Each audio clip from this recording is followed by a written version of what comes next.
नेपाल के मेरे प्यारे भाइयों एवं बहनों, नेपाल पर अमेरिका का लगभग कब्जा हो चुका है।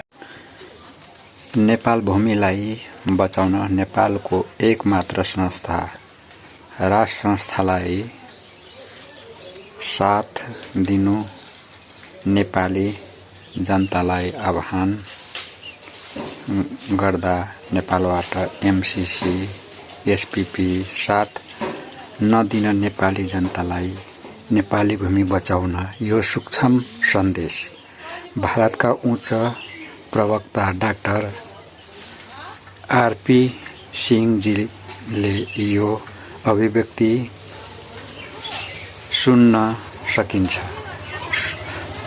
साथै पछिल्लाको बालेन शाह, रवि लामिछाने र आएको यसको सम्बन्धी व्यक्तिसँगको भेटघाट पनि यहाँ डाक्टर साहबले उल्लेख गर्नु खोज्नु भएको देखिन्छ।